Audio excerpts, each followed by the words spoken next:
and the concept of ahruf and the reality of ahruf and the relationship of the arithmetic mushaf with the ahruf and the preservation of the ahruf. Is it 1? Is it 3? Is it 7? And the relationship of the qira'at to the ahruf. This is a topic that when you're the beginning student of knowledge, you're like, what is all of this going on here? Did he say truly was crucified, or he was saying he prayed for not to? I'm going to go to this guy just to show you that Islam is nothing but a pagan cult. He will tell you that there's no difference between the pagan who pray around the Kaaba worshipping idols and Islam. Plain and simple. Listen carefully. It's the same belief of the pagans and the idol worshippers. What? Who is the same belief? The Muslim today, you mean? Cool. The vast majority of them, of the people, the inhabitants of earth, would not believe in Allah except while committing shirk. Okay. What is their belief in Allah Azza wa Jal? What is that?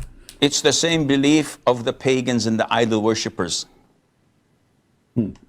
Are you serious? Yeah. The pagans and the idol worshippers used to believe that Allah is the provider, that Allah is the giver of life and death, that Allah is the creator, that Allah is the facilitator of their affairs. Do you It's all over the Quran. If you read the Quran. Did you hear? Because sometimes shaitan, he piss in our ears, as your prophet said, because your prophet is scholar in pissing. I mean, nobody knows about farting and pissing as your prophet. Shaitan, he piss in your ears, sleep in your nose, play with your anus, round himself around your penis, and he spit at your belly button. The scholar. Muhammad. Christian one. I wouldn't say that they line up well with the Muslim view. I really do think Jesus was crucified and then he really was dead and buried. And truly, I believe that Jesus was crucified. That means the Quran is a preserved book of fabrication. Because who cares if it's preserved or not? First of all, this guy, he said, I don't know anything about Quran. Suddenly he is an expert in the Quran. This guy here, he says, like, we don't have the original copies of the Bible. With the original of who? Which means the manuscript written by the hand of John. But Muslims don't have the manuscript written by Uthman. They don't have the manuscript written by anyone. That's why when you open their book, it says, this book is written according to the recitation of Hafs. If we read recitation of Hafs, according Hafs ibn Asim, according to Asim, according to Tadra, according recitation. They don't have a book, and they don't even have the book of Hafs himself, who came more than 200 years after Muhammad. They have zero manuscript.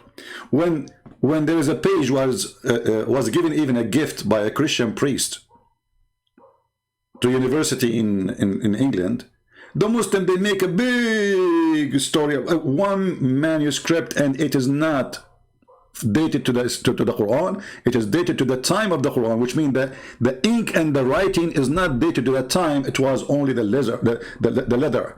And at the same time, even that document present differentiation from the Quran today. So where is the manuscript of the Quran? Who is a Muslim can show me the manuscript of the Quran? Where we can find it? They discover some books like the one in Aden or in Yemen is totally different from the one they have it today. The one in Samarkand is totally different from the one they have today. And actually, even the one they have today, they don't have any. As an example, if we go, just to give you an example, I mentioned just yesterday or a few days ago that when the Muslim, they say certain words, as an example, ayyam,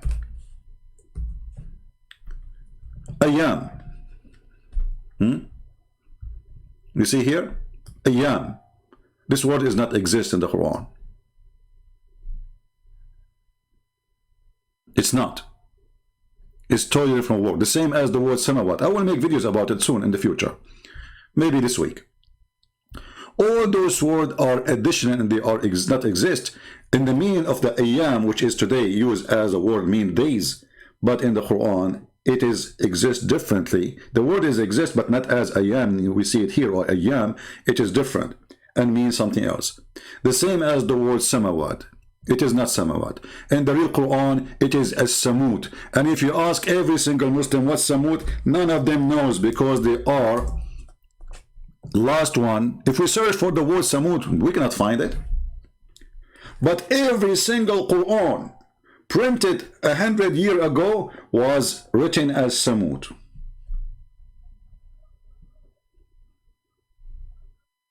Al-Farahidi is the one who changed the word samut to samawat,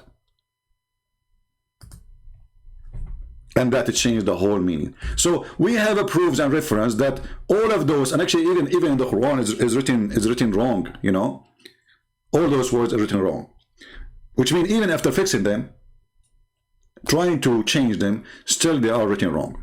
When we go in the hadith, and we find that the goat ate the Quran, why you did not mention to Brat? What do you think about somebody? He have a book, and then there is a verse or verses in the Quran, but been eaten by a goat. Every single student of knowledge knows, who studies ulum al-Quran, that the most difficult topics are ahruf and qira'at, and the concept of ahruf and the reality of ahruf, and the relationship of the arithmetic mushaf with the ahruf, and the preservation of the ahruf. Is it 1? Is it 3? Is it 7? And the relationship of the qira'at to the ahruf. This is a topic that when you're the beginning student of knowledge, you're like, what is all of this going on here? Hold on, what is going on here? This is the guy who bring the interview to the top of the mountain, and then he carry his prophet. He grab him from his panty, and then he throw him from the top of the mountain naked, because his panty will hold in his fingers, trying to save him. So the Quran, brother, is preserved. When your scholars, you know, when Mimi Hijab, he interviewed this guy.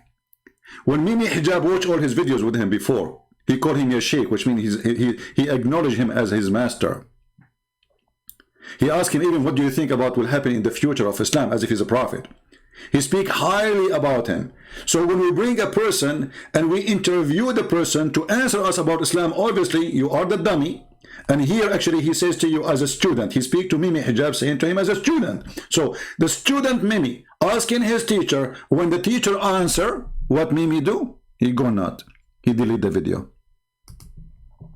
Who studies ulum al-Quran, that the most difficult topics are ahruf and qira'at, and the concept of ahruf and the reality of ahruf, and the relationship of the arithmetic mushaf with the ahruf, and the preservation of the ahruf. Is it 1? Is it 3? Is it 7? And the relationship of the qira'at to the ahruf. This is a topic that when you're the beginning student of knowledge, you're like, what is all of this going on here? Like he was going to say with the F, by the way, because Muslims are not polite when they speak in private. But this is because in YouTube, and now is a sheikh, like what the F is happening here, you know? Like what is let us go Brandon happening here? It is, you can see it between the words, you know? I mean, you don't need to be a genius. So he said that, he said, what the, like, you know, let us go Brandon happening here. So if you are a student of knowledge, right away when you start studying the Quran, you say, let us go Brandon here. This is a topic that when you're the beginning student of knowledge, you're like, what is all of this going on here? When you go a little bit more, you learn to simply memorize what your teachers say and regurgitate it out, and you don't fully comprehend. When you do a deep dive, oh boy, don't go there. When you do a deep dive in the sewage of Muhammad, what you get? Tell us. Is when things get very, very awkward and difficult. Oh boy. The awkward Muhammad, and the awkward Quran, and the awkward reference, and the awkward books, and the awkward Muslims, and the awkward interview, and the awkward YouTubers who they are bringing this guy. And look, this guy, Mimi Hijab, he insists, he wanted the guy to answer this question. He said to him, let us talk about it in private. He said, no. If we bring you plain papers, what you write there? Do you write the same Quran? What was the answer? No. And this isn't new. This is from the time of the Sahaba. This is not a joke. This is not new. This garbage exists from the time of the Sahaba, which means the time of Muhammad. The Sahaba mean the direct, the gang of Muhammad, the one who was his friends, the one who raped together, drink together, child molestation together, all the garbage together. So this is not something happened now, maybe after 100 years of Muhammad's death. No. From the time of the Sahaba, the companion, the gang leaders, the one who is flooding the text, I'm going to block you. Don't do that. This is a warning. Admin, anyone who flood the text with those like mojo, if you repeat it again, block him. We don't want kids here. Joke, brothers and sisters. The issue of ahruf and qira'at caused confusion to somebody whom the Prophet ﷺ said, if you want to listen to the Quran directly, listen to Ubay. Listen to Ubay. But in their video they said, listen to Bart Rahman. In the Muhammadan videos they say, listen to this guy. Suddenly this guy is the expert in the Quran. He in the same video he said, I know nothing about Islam, and it's not nice of you to describe me as a Muslim. I'm not, and I know nothing about Quran. So the one who knows a lot about the Quran, he confirmed that Quran does not really exist. Even your Prophet says there is 7 Quran, and where are they? And they are obviously different. Try to cover the stupidity of Muhammad, who is copying a story written by even a Christian person. The one who wrote this story is a Christian person from Syria. This is a fiction story about Alexander the Great. And he is the one who called him the man with the 2 horns. So this dummy Muhammad, he took the story, which is a fiction story, he put it in the Quran, claiming that this is from Allah. And at the same time, the one who get him busted is the Jews. They ask him, what do you think about the Prophet? His name is the man with the 2 horns. So they imply to him, but the trick is, we will say to him, he is a prophet. What do you think about the Prophet Zulqarnain? So the stupid Muhammad, he got the bait. So he made him a prophet. Suddenly Zulqarnain, or Alexander the Great, is a person who is sent by Allah, and Allah is the one who gave him all what he needs, knowledge, everything. And you will see here the one is talking is not even Zulqarnain. It is Allah reporting his story. And they ask you about Zulqarnain. This is confirmed the story that the Jews asked Muhammad, what do you say about this prophet? So Muhammad, he said, okay, Allah told me, I shall recite to you something of his story. Who is talking? Allah. Verily we established for him the earth, and we gave him the means of everything. Is that including the knowledge? To the point he thought the sun set in murky water according to you? So when you see this Abdul trying to defend the stupid Quran, which is not only not preserved, but we wish it is preserved. For me, I don't want anyone actually to prove that the Quran is not preserved, because this is not helpful for me in my mission. We want the stupid Quran, stay stupid, preserve Quran. I'm going to go to this guy just to show you that Islam is nothing but a pagan cult. He will tell you that there's no difference between the pagan who pray around the Kaaba worshipping idols and Islam. Plain and simple. Listen carefully. It's the same belief of the pagans and the idol worshippers. What? Who is the same belief? The Muslim today, you mean? Cool. The vast majority of them, of the people, the inhabitants of earth, would not believe in Allah except while committing shirk. Okay. What is their belief in Allah Azza wa Jal? What is that? It's the same belief of the pagans and the idol worshippers. Are you serious? Yeah. The pagans and the idol worshippers used to believe that Allah is the provider, that Allah is the giver of life and death, that Allah is the creator, that Allah is the facilitator of their affairs. Do you It's all over the Quran. If you read the Quran. Did you hear?